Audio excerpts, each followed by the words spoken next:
जिस दृष्टि से आप अपने पत्नी को देखते हैं,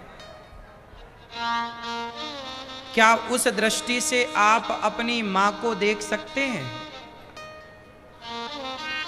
उत्तर दो जोर से। किसने रोका है? जिस दृष्टि से आप अपने पति को देखती हो, क्या उसी दृष्टि से आप अपने पिता को देख सकती हो? किसने रोका है? उत्तर दो, किसने रोका? यही है धर्म। अरे धर्म ही तो बताएगा कि ये पति है तो इसके साथ कैसा व्यवहार करें, और ये पिता है तो इसके साथ कैसा व्यवहार करें। जिसके भीतर का धर्म मर जाएगा वो पति और पिता में अंतर ही नहीं कर पाएगा। जिसके भीतर का धर्म मर जाएगा। अब जैसे कुत्ता है, कुत्ता क्या अपनी माँ और बेटे के जो फासला है, मर्यादा है, क्या कुत्ता, बिल्ली या कोई भी जानवर ये मर्यादा का ख्याल रखता है? बोलो बोलो, क्यों नहीं रखता? क्योंकि उनके पास धर्म, कुत्ता के पास धर्म होता तो कुत्ता, कई बार देखा होगा, पिल्ला जिस माँ से पैदा होता है पिल्ला, वही पिल्ला बड़ा होकर जवान होके वो अपनी माँ के साथ रमण करने लग जाता है, संबंध बनाने लग जाता है, क्योंकि उस कुत्ते के भीतर धर्म नहीं है। जबकि हम मनुष्य, हम लोगों के भीतर क्या है? धर्म। जब तक आपके भीतर धर्म है तब तक ही आप मनुष्य हैं, वरना जानवर में और मनुष्य में अंतर क्या रह जाएगा? धर्म नाम की जो वस्तु है, धर्म नाम की जो चीज है, उसी ने तो ये बताया कि वो कुत्ता है, वो बिल्ली है और आप मनुष्य। इसलिए कहता हूं, अपने भीतर के धर्म को मरने मत दीजिएगा। जिनके भीतर का धर्म मर जाता है ना मेरी मां। अच्छा बताओ, आप अपनी बहन को अपनी बहन मानते हैं, लेकिन किसी और लड़की को आप गलत दृष्टि से देखते हैं।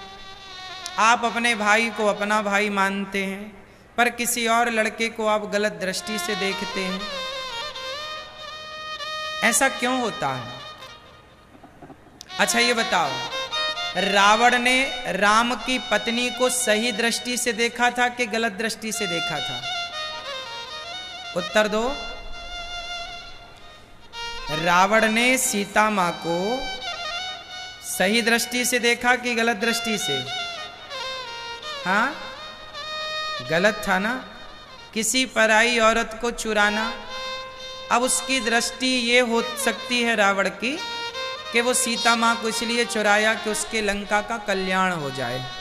ठीक है, लेकिन रावण ने सीता मां को चुराया, किसी की पत्नी को चुरा लेना तो गलत था ना।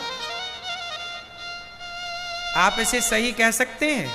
किसी की पत्नी को चुरा लेना सही है? ये गलत है। रावण ने गलत किया। जबकि राम के सामने सूर्पनखा आई तो राम ने सूर्पनखा की तरफ आंख उठाकर नहीं देखा। क्यों? रावण के पास धर्म नहीं था, इसलिए वो दूसरों की पत्नी को चुरा लेता था। राम के पास धर्म है, इसलिए वो किसी और स्त्री को आंख उठाकर देखना भी पसंद नहीं करते। ये है धर्म। धर्म कहता है कि मेरी पत्नी के सिवा, अच्छा एक बात बताओ, राम ने सीता माता के सिवा संसार की किसी स्त्री को काम भाव से देखा है क्या? राम ने संसार की प्रत्येक नारी को किस रूप में देखा है सीता मां के अतिरिक्त? राम ने संसार की प्रत्येक नारी को यदि बड़ी है तो माँ के रूप में देखा, बराबर की है तो बहन के रूप में देखा, छोटी है तो बेटी के रूप में देखा। राम का दृष्टिकोण यही है, धर्म यही है। जो राम ने रास्ता अपनाया उस रास्ते पर चलने का नाम ही धर्म है। और रावण जिस रास्ते पर चला उस रास्ते पर चलने का नाम ही अधर्म है। समझ में आई? इसलिए संसार की प्रत्येक स्त्री को अपनी मां, बहन, बेटी के रूप में देखना, यही है मनुष्य का धर्म, यही है धर्म। हर पुरुष को पिता, भाई और पुत्र के रूप में देखना, यही है नारियों का धर्म। सिर्फ अपने पति और अपनी पत्नी को पति और पत्नी के भाव से देखो, बस। ये धर्म यदि हमारे भीतर आया तो हमारा धर्म हमें कितना महान बनाएगा। बताओ, राम के धर्म ने राम को महान बनाया कि नहीं? राम के धर्म ने राम को इतना बड़ा बना दिया कि युगों बाद भी, युगों युगों के बाद भी राम के मंदिर बनाए जाते हैं, राम की पूजा की जाती है। जबकि रावण के अधर्म ने रावण को इतना नीचे गिरा दिया, इतना विद्वान होने पर भी उसके गली गली पुतले जलाए जाते हैं। हाँ या ना? बोलो। तो आपको श्रेष्ठ कौन बनाता है? धर्म। कौन बनाता है? जोर से, धर्म। इसलिए स्त्री का धर्म अलग है, पुरुष का धर्म अलग है, पिता का धर्म अलग है, पुत्र का धर्म अलग है, पति का धर्म अलग है, पत्नी का धर्म अलग है, गुरु का धर्म अलग है, शिष्य का धर्म अलग है, राजा का धर्म अलग है, प्रजा का धर्म अलग है।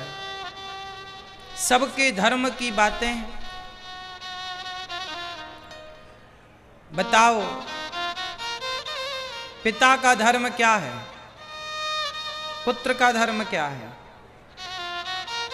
आप में से कितने लोग यहां पिता हैं?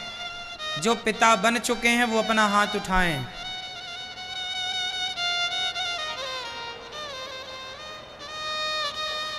बताओ, पिता का धर्म क्या है? पिता हो ना? बताओ फिर पिता का धर्म क्या है?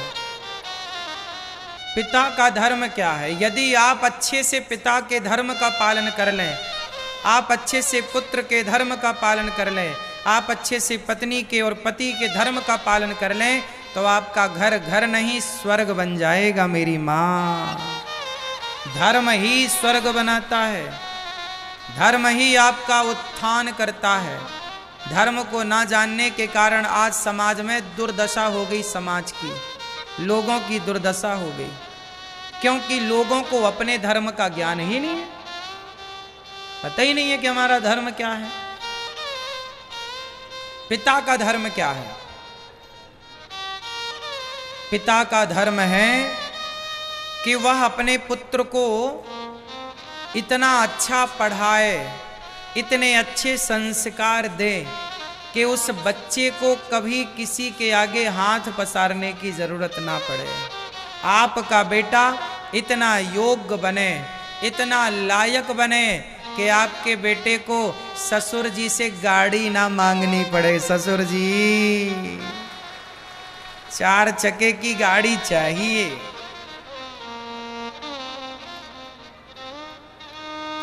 4 व्हीलर चाहिए। तुमने बच्चे पैदा किए हैं कि भिखमंगे पैदा किए हैं? बड़े हो करके कहते हैं हमें ससुर जी गाड़ी चाहिए, गाड़ी गाड़ी गाड़ी में बैठने का शौक है पर नहीं जा रही है। तुमने बच्चे कम पैदा किए, भिखमंगे ज्यादा पैदा किए। ये पिता का धर्म नहीं है। पिता का धर्म है कि बच्चों को इतना योग्य बनाए, पढ़ा लिखा कर, संस्कार देकर कि उसे कभी किसी के आगे हाथ ना फैलाना पड़े।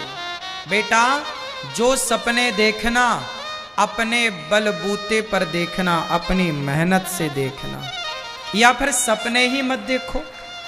कहावत तो बड़े गांव में भी चलती होगी ना कि जितना चादर है उतना ही पांव पसारना चाहिए। ऐसे बच्चे हों। पिता का धर्म है कि वो बच्चों को खूब पढ़ाएं लिखाएं, इतना संस्कार दो अपने बच्चों को, इतना संस्कार दो कि बच्चे आपके सारी जिंदगी आपका सम्मान करते रहें। यदि आपका बेटा आपका सम्मान नहीं करता तो इस समय बेटे की गलती है कि बाप की ही गलती है? बोलो। यदि तुम्हारा बच्चा तुम्हारा सम्मान नहीं कर रहा है, तुम्हें गिलास भर पानी नहीं दे रहा है, तुम्हें बुढ़ापे में 2 वक्त की रोटी नहीं दे रहा है, तो इसमें बच्चे की गलती नहीं है। तुमने बचपन से बच्चे को क्यों नहीं संस्कार दिया? क्यों नहीं ऐसी? अरे भाई, एक मंदारी बंदर को ऐसे पढ़ाता है कि मंदारी के इशारों पर बंदर नाचता है। क्यों जी, ये बात सही है कि गलत है? मंदारी के इशारों पर बंदर नाचता है। जैसे बंदर को नचाता मंदारी डमरू बजा के, जैसे नचाएगा बंदर वैसे नाचेगा। यदि बंदर मंदारी के वश में हो सकता है तो संतान माता पिता के वश में क्यों नहीं हो सकती भाई? जितनी मेहनत मंदारी ने की बंदर को वश में करने के लिए, आपने इतनी मेहनत क्यों नहीं की? अपने बच्चों पर ध्यान क्यों नहीं दिया? संस्कार के बीज क्यों नहीं बोए? यदि बिगड़ा तो जिम्मेदार आप ही तो हैं। तुम्हारा बेटा तुम्हें रोटी नहीं देता, तुम्हारा बेटा तुम्हें बुढ़ापे में पानी नहीं देता, तो आपको नहीं लगता कि आपकी भी गलती है? कहां कमी रह गई आपसे? कहां कमी हो गई? चाणक्य के श्लोक लिखते हैं आपके लिए, पिता के लिए, मां के लिए। चाणक्य कहते हैं, माता शत्रु पिता वैरी, ये न बालो न पाठिता, न शोभते सभा मध्य हंस मध्य वको यथा।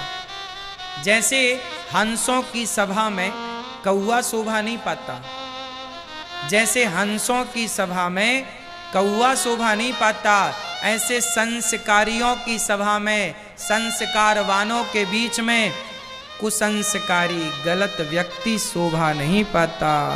इसलिए अपने बच्चे को केवल ABCD मत पढ़ाइएगा, A for apple B for ball ही ना पढ़ाइएगा, बच्चों को संस्कार